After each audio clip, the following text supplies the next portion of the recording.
ఈ వారం రోజుల్లో జరిగిన వార్తా విశేషాలను మీకు అందించే వార్తావాహిని కార్యక్రమానికి స్వాగతం. పార్లమెంటు బడ్జెట్ సమావేశాలు శుక్రవారంతో ముగిశాయి. జనవరి 31వ తేదీన ప్రారంభమైన బడ్జెట్ సమావేశాలు 2 దశల్లో జరిగాయి. ఈ సమావేశాల్లో 2025-26 ఆర్థిక సంవత్సరానికి ప్రవేశపెట్టిన బడ్జెట్కు ఉభయ సభలు ఆమోదం తెలిపాయి. ఆర్థిక బిల్లు సహా వివిధ మంత్రిత్వ శాఖల గ్రాంట్ల డిమాండ్లకు లోక్సభ ఆమోదంతో బడ్జెట్ ప్రక్రియ పూర్తయింది.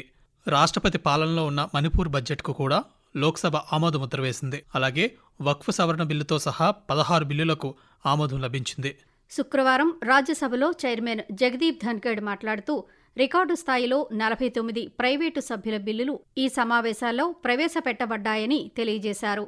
మొత్తం 159 గంటల పాటు సభా కార్యకలాపాలు జరిగాయని జగదీప్ ధన్ఖర్ వెల్లడించారు. లోక్సభలో బడ్జెట్ సమావేశాల ముగింపు సందర్భంగా సభాపతి ఓం బిర్లా ప్రసంగిస్తూ బడ్జెట్ సమావేశాల్లో సభ 118% పనిచేసిందని వెల్లడించారు. అనంతరం సభను నిరవధిక వాయిదా వేశారు. माननीय सदस्यगण, हम 18वीं लोकसभा के चौथे सत्र की समाप्ति की ओर बढ़ रहे हैं. इस सत्र में हमने 26 बैठकें की तथा कुल उत्पादकता 118% से अधिक रही. माननीय राष्ट्रपति जी के अभिभाषण पर धन्यवाद प्रस्ताव पर चर्चा पर 173 माननीय सदस्यों ने भागीदारी की. సామాజిక ఆర్థిక న్యాయంతో పాటు సమ్మిళిత వృద్ధి కోసం వక్ఫ్ సవరణ బిల్లును పార్లమెంటు ఆమోదించడం ఒక కీలకమైన ఘట్టమని ప్రధానమంత్రి నరేంద్ర మోదీ పేర్కొన్నారు. వక్ఫ్ సవరణ బిల్లును పార్లమెంటు ఆమోదించి సంవత్సరాల పాటు సాగిన అన్యాయం, అవినీతికి ముగింపు పలికిందని హోంమంత్రి అమిత్ షా అన్నారు. ఈ బిల్లు ద్వారా వక్ఫ్ బోర్డు, వక్ఫ్ ఆస్తులు మరింత జవాబుదారీగా, పారదర్శకంగా మారుతాయని పేర్కొన్నారు. దీనివల్ల ముస్లిం సమాజంలోని పేదలు, మహిళలు, పిల్లలకు ప్రయోజనం చేకూరుతుందని చెప్పారు. ప్రధానమంత్రి నరేంద్ర మోదీ శ్రీలంకలో పర్యటిస్తున్నారు. నిన్న కొలంబోలోని ఆ దేశ అధ్యక్షుడు అనుర కుమార దిశనాయికేతో సమావేశమై ద్వైపాక్షిక చర్చలు జరిపారు. ఇంధన శక్తి, డిజిటల్ రంగం, సాంస్కృతికపరమైన ప్రాజెక్టులపై పలు ఒప్పందాలు చేసుకున్నారు. 2 దేశాల మధ్య శాశ్వత స్నేహానికి ప్రతీకగా శ్రీలంక అధ్యక్షుడు నరేంద్ర మోదీని మిత్ర విభూషణ్ అవార్డుతో సత్కరించారు. అనంతరం ఏర్పాటు చేసిన ఉమ్మడి మీడియా సమావేశంలో ప్రధానమంత్రి నరేంద్ర మోదీ మాట్లాడుతూ రక్షణ రంగంలో ఇరు దేశాల మధ్య సమన్వయం ఎంతో కీలకమన్నారు. కొలంబో కౌన్సిల్ అగ్రిమెంట్ భారత, శ్రీలంక దేశాల మధ్య సంబంధాన్ని మరింత పటిష్టం చేస్తుందని నరేంద్ర మోదీ పేర్కొంటూ हमारे सुरक्षा हित समान है. दोनों देशों की सुरक्षा एक दूसरे से जुड़ी है और एक दूसरे पर निर्भर है. भारत के हितों के प्रति उनकी संवेदनाओं के लिए मैं राष्ट्रपति दिशा नायक का आभारी हूं. रक्षा सहयोग में संपन्न किए गए महत्वपूर्ण समझौते का हम स्वागत करते हैं.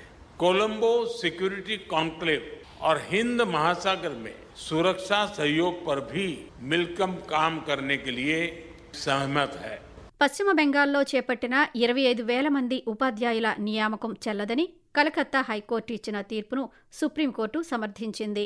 మొత్తం ఎంపిక ప్రక్రియలో పారదర్శకత కనిపించటం లేదని సుప్రీంకోర్టు పేర్కొంది. భారత ప్రధాన న్యాయమూర్తి సంజీవ్ ఖన్నా, జస్టిస్ సంజయ్ కుమార్లతో కూడిన ధర్మాసనం పశ్చిమ బెంగాల్ పాఠశాలల్లో కొత్త ఎంపిక ప్రక్రియను 3 నెలల్లోపు పూర్తి చేయాలని ఆదేశించింది.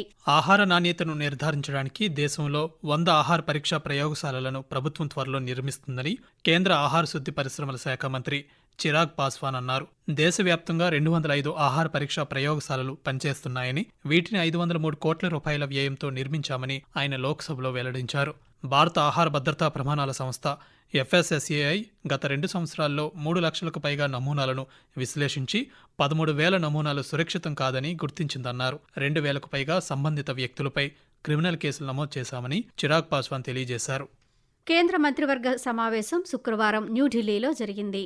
రైల్వే మంత్రిత్వ శాఖకు చెందిన 4 ప్రాజెక్టులకు మంత్రివర్గం ఈ సందర్భంగా ఆమోదం తెలిపింది. ఆ వివరాలను కేంద్ర సమాచార ప్రసార శాఖ మంత్రి అశ్విని వైష్ణవ్ పాత్రికేయులకు వెల్లడిస్తూ ఈ 4 ప్రాజెక్టులు మహారాష్ట్ర, ఒడిశా, ఛత్తీస్గఢ్ రాష్ట్రాల్లోని దాదాపు 1,247 కిలోమీటర్ల రైల్వే నెట్వర్క్ను విస్తరిస్తాయని తెలిపారు. అదేవిధంగా కేంద్ర మంత్రివర్గం 100% కేంద్ర ప్రభుత్వ నిధులతో 6,839 కోట్ల రూపాయల మొత్తం వ్యయంతో 2వ దశ వైబ్రెంట్ విలేజెస్ కార్యక్రమానికి కూడా ఆమోదం తెలిపిందన్నారు.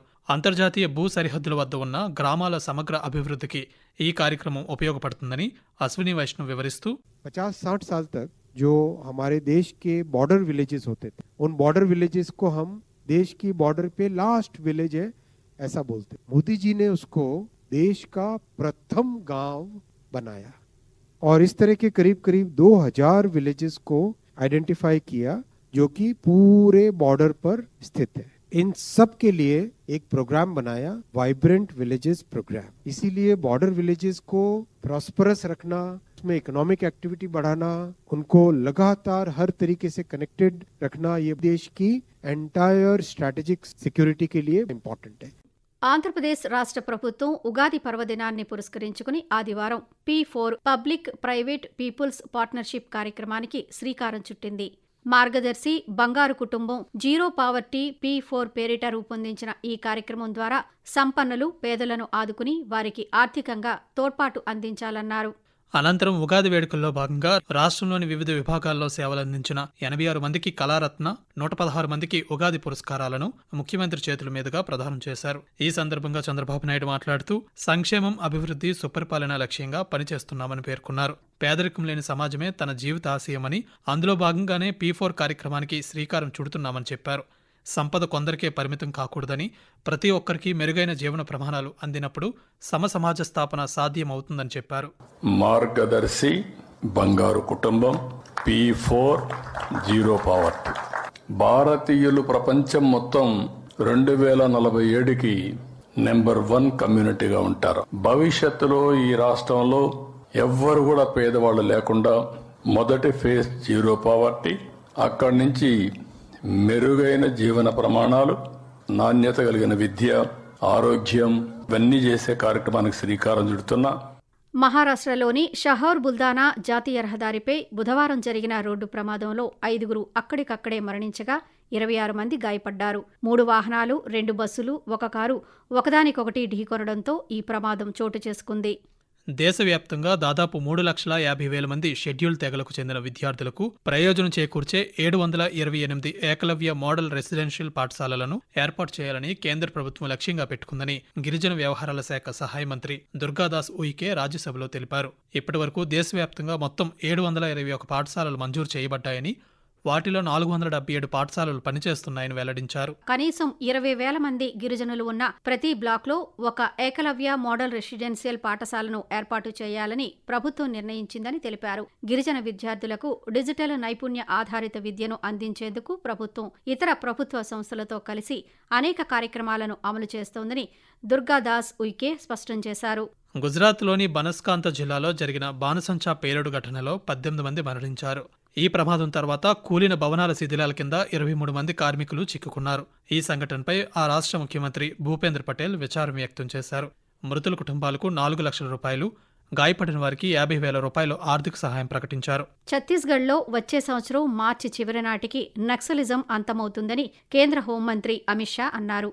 ఛత్తీస్గఢ్లోని దంతెవాడలో బస్తర్ పాండుం ముగింపు కార్యక్రమంలో హోంమంత్రి మాట్లాడుతూ మావోయిస్టులు ఆయుధాలు విడిచిపెట్టి ప్రధాన స్రవంతిలో చేరాలని విజ్ఞప్తి చేశారు. ఛత్తీస్గఢ్ పర్యటన సందర్భంగా వామపక్ష తీవ్రవాదాన్ని అంతం చేయటంలో సాధిస్తున్న పురోగతిని అమిత్ షా సమీక్షించారు. ఆయుష్మాన్ భారత్ ప్రధానమంత్రి జన ఆరోగ్య యోజనను ఢిల్లీలో అమలు చేయడానికి జాతీయ ఆరోగ్య సంస్థతో ఆ రాష్ట్ర ప్రభుత్వం నిన్న ఒక అవగాహన ఒప్పందం కుదుర్చుకుంది. ఈ కార్యక్రమంలో కేంద్ర ఆరోగ్య శాఖ మంత్రి జేపీ నడ్డా, ఢిల్లీ ముఖ్యమంత్రి రేఖా గుప్తా పాల్గొన్నారు. ఈ కార్యక్రమంలో ఢిల్లీ ఆరోగ్య శాఖ మంత్రి పంకజ్ కుమార్ సింగ్ ఈ పథకం ద్వారా ప్రతి కుటుంబానికి సంవత్సరానికి 5 లక్షల రూపాయల ఆరోగ్య ప్రయోజనాలను అందిస్తుందని తెలిపారు. ఢిల్లీ ప్రభుత్వం అదనంగా 5 లక్షల రూపాయల టాపప్ను అందిస్తుందని, దీనివలన మొత్తం ఆరోగ్య కవరేజ్ ప్రతి కుటుంబానికి ఏటా 10 లక్షల రూపాయలకు చేరుకుంటుందని ఆయన ప్రకటించారు. జమ్మూ కాశ్మీర్లో మొత్తం 3,090 మెగావాట్ల సామర్థ్యం కలిగిన 5 జల విద్యుత్ ప్రాజెక్టులు నిర్మాణంలో ఉన్నాయని కేంద్ర విద్యుత్ శాఖ మంత్రి మనోహర్ లాల్ ఖట్టర్ లోక్సభకు తెలియజేశారు. ఐటీ ఆధారిత పర్యవేక్షణ, వివాద పరిష్కార యంత్రాంగాలు, ఖర్చు పెరుగుదలను తగ్గించే విధానాలతో సహా జల విద్యుత్ ప్రాజెక్టులను సకాలంలో పూర్తి చేయడం లక్ష్యంగా అనేక చర్యలను ప్రభుత్వం తీసుకుంటోందన్నారు. మరోవైపు కాశ్మీర్ లోయలో రైలు ప్రయాణానికి పెరుగుతున్న డిమాండ్ దృష్ట్యా ఉత్తర రైల్వే బనిహాల్, బుద్గాం మధ్య విస్టాడోమ్ ప్రత్యేక రైలు సర్వీసులను శుక్రవారం ప్రారంభించింది. జూన్ 3 వరకు ఈ రైలు సర్వీసు వారానికి 6 రోజులు నడుస్తుంది. ఈ ప్రత్యేక రైలులో ఉన్న విస్టాడోమ్ కోచ్ ఇతర ప్రామాణిక కోచ్లతో పాటు సుందరమైన కాశ్మీర్ లోయ యొక్క విస్తృత దృశ్యాలను అందిస్తుంది. ఆంధ్రప్రదేశ్లోని విశాఖపట్నం వేదికగా భారత్, అమెరికా దేశాలు టైగర్ ట్రయాంఫ్ 2025 పేరిట సైనిక విన్యాసాలు నిర్వహిస్తున్నాయి. ఇండో పసిఫిక్ ప్రాంత భద్రత కోసం నిర్వహిస్తున్న ఈ విన్యాసాల్లో పాల్గొన్న అమెరికా యుద్ధ నౌకల సందర్శనకు వివిధ రంగాల ప్రతినిధులను అనుమతించారు. విశాఖ పోర్టు వద్ద అమెరికాకు చెందిన USS Comstock, USS Ralph Johnson 144 నౌకల ప్రత్యేకతలను కమాండర్లు బైరాన్ స్టాక్స్, జాక్ సీజర్ వివరించారు. కాగా విశాఖలో ఉన్న తూర్పు నావికాదళంలో భారత్, అమెరికా దేశాల నావికాదళ ప్రతినిధులు అనేక అంశాలపై చర్చించారు. టైగర్ ట్రయాంఫ్ 2025లో భాగంగా రేపటి వరకు హార్బర్ ఫేస్ విన్యాసాలు ఉంటాయని తూర్పు నావికాదళ అధికారులు తెలిపారు.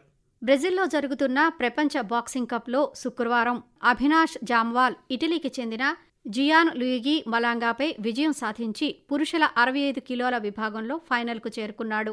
అంతకుముందు 70 కిలోల విభాగంలో ఫ్రెంచ్ ఒలింపియన్ మకాన్ ట్రోహర్ను ఓడించి ప్రపంచ బాక్సింగ్ కప్ 2025లో ఫైనల్కు చేరుకున్న తొలి భారతీయుడిగా హితేష్ నిలిచారు. హితేష్ ఇంగ్లాండ్కు చెందిన ఓడెల్ కమారాతోనూ, అభినాష్ జామ్వాల్, యూరీ రీస్తో ఫైనల్స్లో పోటీ పడనున్నారు.